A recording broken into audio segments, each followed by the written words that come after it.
Evening troops, as promised, Kid Normal, Chapter 13, The Captain and the Weasel.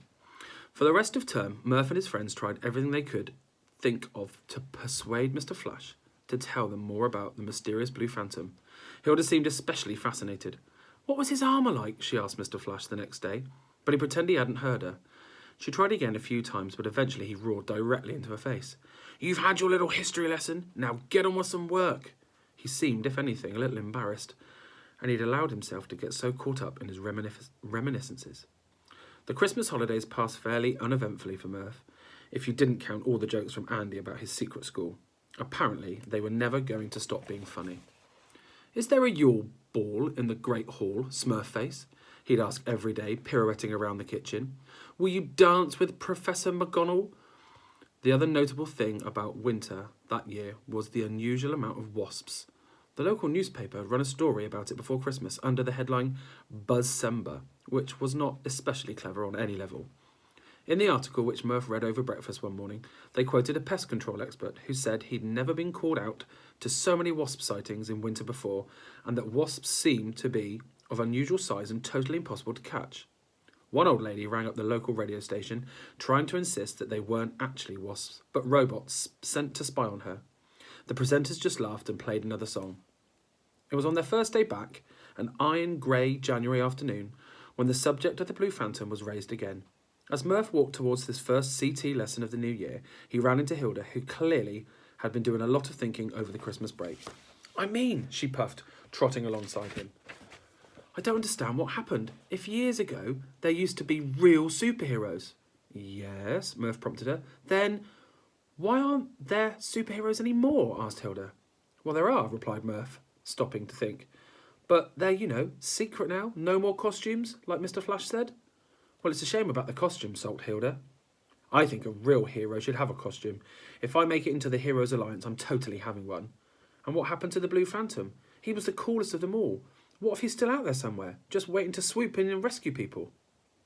Wouldn't the Blue Phantom be like 80 years old or something by now? Murph reasoned. He's not going to be swooping anywhere at that age. But Hilda clearly had a bee in her bonnet about this. Mr. Drench was taking them for CT that morning, and as soon as the class began to settle, her arm was waving in the air. Yes, Baker? Mr. Drench, in a bored voice, folding his upper newspaper and stuffing it into his pocket of his tweed jacket. If they used to be superheroes, asked Hilda stridently, why aren't there proper superheroes anymore? Mr. Drench screwed up his face. What on earth do you mean, proper heroes? Hilda was on a roll, real ones with costumes like the Blue Phantom. You know about him, don't you? Of course, the teacher replied, slightly reluctantly. Aha, well, what happened to him then? Asked Hilda triumphantly. Did he die? What was his costume made out of? No, don't worry about the costume for now. What happened to him? What was his catchphrase? No, don't worry about that either. Mr. Drench paused and glanced up at the expectant class, looking a little sleepy, looking like a little zoo animal surrounded by wide-eyed onlookers. With his inquisitive mind whizzing, Murph forced the issue. Why was the Blue Phantom the greatest, Mr. Drench? He said. The teacher sighed, trapped. Look, let's just say that the Blue Phantom was different. A hero for heroes, the sort of character who saved the people normally doing the saving. There was a pause. Murph, at the back of the class, got an inkling that there was more to the story here. Did he save you? He asked quietly. Mr. Drench looked even more uncomfortable. Well, he said finally, you could put it like that. How? When? Asked Hilda, and more or less everyone else. When else? Replied Mr. Drench simply. When all hope was gone. He sat down, looking thoughtful and serious. I haven't always just been Mr. Drench, the CT teacher, he began. We've all got a past. The day I first met the Phantom was also the first day I came into contact with the most dangerous enemy of them all. A day I wish to forget. The day I lost... He trailed off. Lost what? Breathed Hilda eventually. The day I lost everything, said Mr. Drench, dejectedly. And the day I realised the true role of the sidekick. Tough job being a sidekick, People don't understand the sacrifice. Certainly not Captain Alpha, anyway. Who's Captain Alpha? Asked Hilda, hardly daring to believe they were finding out so much. Murph suddenly remembered that he'd first met Mr. Drench, and something else clicked into place in his brain. It's Superman, he exclaimed. Mr. Drench raised his eyebrows in surprise. He seemed slightly annoyed with himself for giving the game away. Yes, he was Captain Alpha, the strongest man on this or any planet, and I was known as the Weasel. Weasel? Asked Hilda incredulously. Yeah, Weasel, he said defensively. Weasels are actually fascinating animals. They're very wily and cunning. That's foxes. No, it's definitely weasels. And they have astonishing hearing, which is, of course, my own capability. Although my hearing has never been quite exceptional since that day. So, that's what you lost? Murph wanted to know. You lost your cape? Part of it, said the artist formerly known as the Weasel, sadly. That's what happened to anyone who came up against him. Luckily, the Blue Phantom saved me before my whole capability could be stolen. Did Captain Alpha lose part of his power too? Hilda asked in a hushed tone. Oh no, said Mr. Drench. We'd split up, and I was the one who encountered our enemy first. But maybe I was thought to be the expendable one. Not all capabilities are considered equal, as you no doubt learning from Mr. Flash. It's certainly a lesson I learned that day. Mr. Drench fidgeted. A few beads of sweat had appeared on his brow. Clearly he was uncomfortable about talking about this subject. Let's leave the discussion here, shall we? He asked, eyes flitting nervously. What's done is done, and there's no point going over old ground. But what happened? But that's what happened. It was I who was sent in alone to face Magpie. He definitely said too much this time. Magpie? Who on earth is that? Said Murph. The worst nightmare of everyone in this room, apart from you, Mr. Cooper, replied the teacher dryly. But not the subject of this lesson, I'm afraid. The class let out a groan of protest as he turned and began to write on the board. Today, we'll continue our discussion of how to prevent accidental cape activation. His head full of questions, Murph wandered along the lunch hall all by himself later. As he entered, he looked up at the stone tablet bearing the hero's vow, realising the world of heroes was bigger and more sinister than he had imagined, and how much more there was to fear. For the first time, it struck him that a world of superheroes brings with it the possibility of a world of supervillains. Murph shuffled forward in the lunch queue towards whatever delights awaited him. As he was quite short, he could only see the steam rising off the serving trays, but was aware of the frantic motioning of the dinner ladies as they slopped and splattered the food onto their plates like robots on a production line. Friendly robots, though, Murph thought, robots called Edna with hairnets. He patiently waited his turn as he edged forwards to the front of the queue. Suddenly it turned into a very good day. It was his favourite. Spaghetti and meatballs with garlic bread, and even better than that, it was a fresh batch. We all know what a great feeling it is, watching the poor sucker before you get the scrapings from the tired, burnt dish, and then seeing the new one slide into place. Murph was first in the line. The new dish was all his. It's the lunchtime equivalent of getting into bed and realising there are clean sheets, except in this case, the sheets were covered in delicious tomato sauce with a cheese pillow. Murph was moments away from watching the spoon make its first trip into the glistening meat feast when a sharp push to his ribs knocked him backwards. The people behind him in the queue grumbled as he staggered into them. Murph looked round in confusion.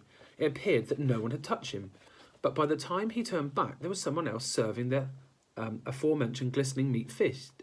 It was a tall, gangly, spotty kid with a wispy moustache that hung above his lip like it was embarrassed to be there.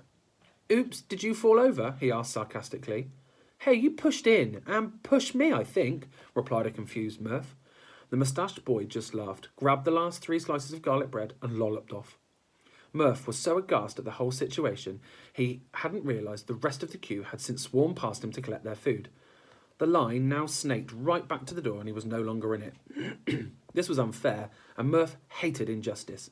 Besides, lunch was the only thing he'd been looking forward to that day. Thanks to growing up with a smelly big brother, he wasn't afraid of sticking up for himself.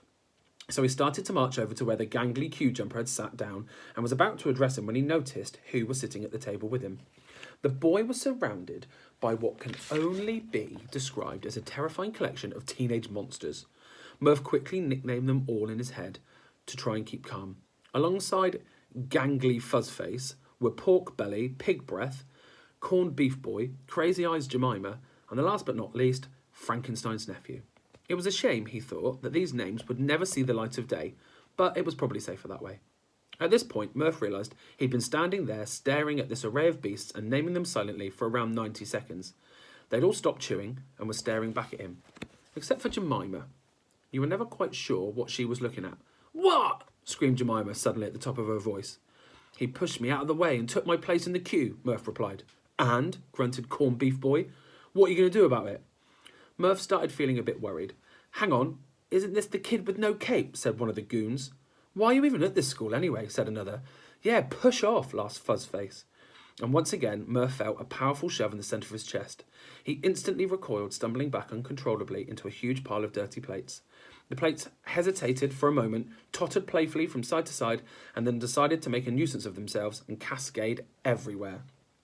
They fell backwards, showering the table behind, where, to his horror, Murph could see the bald head and the broad back of Mr. Flash. A bald head and broad back that were now covered in splodges of tomato sauce and hoops of spaghetti. Fuzzface and his friends all scattered, terrified of being connected with what happened. Mr. Flash got to his feet and turned slowly, like one of those ballerinas in a music box, only without a frilly skirt.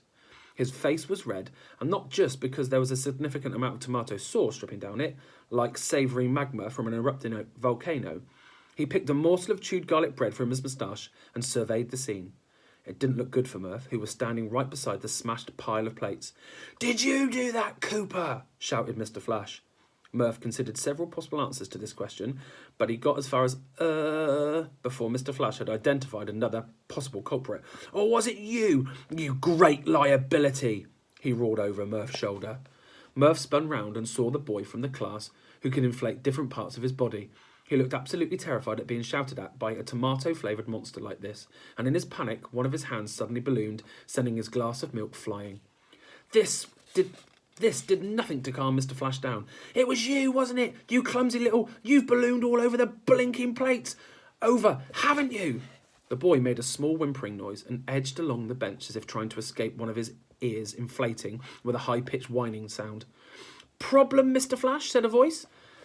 Murph spun round again and was relieved to see Flora, the old lady who sat outside the head's office, carrying a cup of tea. "You seem to be covered in bolognese," she went on helpfully. "We should go and get you cleaned up." Mr. Flash made a spluttering noise and flicked a meatball off his shoulder. "Come along," continued Flora brightly, and she led him away firmly by the arm, but not before turning to Murph with a wink. "That was a close one," said the inflated hand boy. "I'm Billy, by the way." "Murph," said Murph, holding out his hand. "Yeah, I know who you are." "Kid nor..." "Don't even go there, Balloon Boy," said Murph, but with a smile. "Hey," said Billy, "if you get to call me Balloon Boy, you're Kid Normal." "Billy it is then," Murph replied. "Nice to meet you, Murph," replied Billy.